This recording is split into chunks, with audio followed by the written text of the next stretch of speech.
तो गणेश शंकर जी ने अपने पुत्र गणेश जी का सर काट दिया था। हाँ। अगर वो भगवान थे उन्होंने कटा हुआ सर वापस क्यों नहीं जोड़ा? एक आदमी के धड़ पर एक हाथी का सिर जोड़ना ये चुनौती है कि नहीं? जी सर, चौथी पर उन्होंने कटाई हुआ सर क्यों नहीं जोड़ा? अरे जाने देना जाकिर, ये तो कहानी है।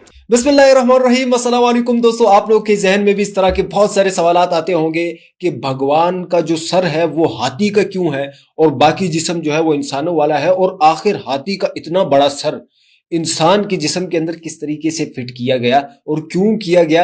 आज का क्वेश्चन इसी से रिलेटेड है। वीडियो बहुत ही मजेदार है, बहुत ही इंफॉर्मेटिव है। वीडियो को एंड तक जरूर देखिएगा। तो बिना किसी देरी के वीडियो शुरू करते हैं। हमने साहब लोग जो बोलते हैं नमस्ते, यानी कि उनका आदर करना, तो मुझे भी नहीं मालूम। मैंने कहा कि हो सकता है शायद ऐसा हो, तो उन्होंने कहा नमस्ते मतलब ये होता है कि नमा माने कि मतलब कि झुकना, अस्ते यानी कि ईश्वर किसी गैर के आगे मत झुकना। इसका मतलब नमस्ते होता है कि ईश्वर के आगे झुकना, किसी गैर के आगे नहीं, यानी कि हर किसी नमस्ते नहीं करना चाहिए। और ये बोलते हैं कि वो गणेश शंकर जी ने अपने पुत्र गणेश जी का सर काट दिया था। हाँ। अगर वो भगवान थे उन्होंने कटा हुआ सर वापस क्यों नहीं जोड़ा? भाई उन्होंने कटा हुआ सर इसलिए नहीं जोड़ा क्योंकि आगे लीला करनी थी। आगे लीला यह रचनी थी कि उनको हाथी का सिर जोड़ना था, ताकि वो ये बता सकें आज के मेडिकल साइंस को कि देखो जिस टेक्नोलॉजी पर आप काम कर रहे हैं, जिस पर भैया सब बैठे रहो, सब बैठ जाइए, जिस पर आप काम कर रहे हैं उस पर हमारे ऋषि मुनियों ने पहले ही भगवान शंकर जी ने काम कर दिया है। एक आदमी के धड़ पर एक हाथी का सिर जोड़ना ये चुनौती है कि नहीं? जी सर, चौथी पर उन्होंने कटाई हुआ सर क्यों नहीं जोड़ा? कटा हुआ सर इसलिए नहीं जोड़ा क्योंकि उस समय शंकर जी ने ये कहा कि जो माँ अपने बच्चे की तरफ पीठ करके सो रही है, पांव करके सो रही है, उसका ही सिर चाहिए। तो वो लीला थी भगवान की। भगवान है कर्तुम अकर्तुम अन्यथा कर्तुम सर्व सामर्थ्य, भगवान कुछ भी कर सकते हैं। और ये उनकी किताबों में लिखा हुआ है। जवाब सुनिएगा, बहुत इंटरेस्टिंग है। गणेश भगवान शिवा भगवान का बेटा है, और एक दिन जब भगवान शिवा अपने घर के बाहर निकलते हैं, उनकी बीवी पार्वती अपने जिस्म से मेल निकालती है और एक बेटा बनाती है, और वो कहती है उस बेटे से कि घर के चौखट पे खड़े रहो, घर के दरवाजे के बाहर खड़े रहो और किसी को भी घर में आने मत देना, मैं आराम फरमा रही हूं। तो उसका बेटा घर के बाहर जाता है और दरवाजे पे खड़े हो जाता है। कुछ देर बाद भगवान शिवा वापस अपने घर पे लौटते हैं, और जब घर में दाखिल होने जाते हैं उस वक्त उनका बेटा उन्हें रोक देता है और कहता है, आप इस घर में नहीं जा सकते, आप दाखिल नहीं हो सकते, क्योंकि मेरी मां आराम फरमा रही है। शिवा तेज में आके अपने बेटे की गर्दन उड़ा देते।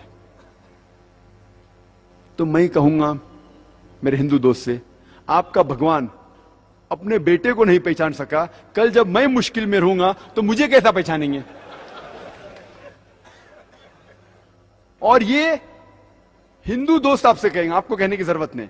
और ये कहानी आगे बढ़ती है कि भगवान अपने बेटे का सर इतना दूर उड़ा डालते कि वापस नहीं लेके आ सकते, तो लोगों से कहते कि पहले जानवर जो नजदीक में आएंगे आपके, उसकी गर्दन उड़ाओ और मेरे पास लेके आओ। तो पहला जानवर जो उनके सामने आता है वो है हाथी। तो हाथी की गर्दन उड़ाते और शिवा के पास लेके आते, और भगवान शिवा अपने बेटे के सिर पे लगाता है, और वजूद में आता है गणपति, एक लड़का जिसके सिर की जगह है हाथी का सिर।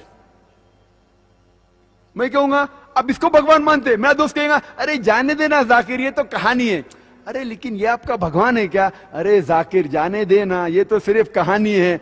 मैं कहूंगा आप मुझे साबित करके दिखाओ कि गणेश भगवान है, और मैं प्रसाद खाऊंगा, क्योंकि कुरान में लिखा हुआ है कि अल्लाह के नाम का खाना मैं खा सकता हूं। बोलेगा जाने देना जाकिर, ये छोड़, कहानी है ये सिर्फ मेरे मजहब में। मैं कहूंगा नहीं, मुझे साबित करके दिखाओ, अभी मैं उसके पीछे भागूंगा। और ये बहुत आसान है, हमें किसी भी गैर मुसलमान के खुदा को गाली नहीं देना चाहिए।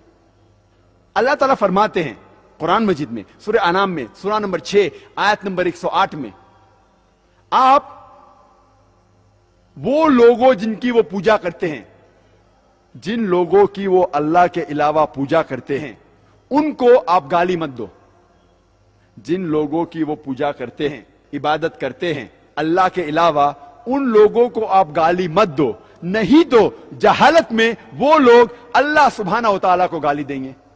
तो हमें गैर मुसलमानों के भगवान को गाली देना हराम है। तो हमें कुछ नहीं कहना चाहिए, सिर्फ पूछना चाहिए ये कौन है, और वो हिंदू या वो गैर मुसलमान अपने आप अपना काम करेगा। आपको उन्हें बुरा भला नहीं कहना चाहिए, इस्लाम में इजाजत नहीं है। लेकिन ये तो पूछ सकते कौन है ये, आपका गणेश कौन है, आपका भगवान कौन है। मुंह तो खोलो, हम मुंह खोलने से डरते हैं।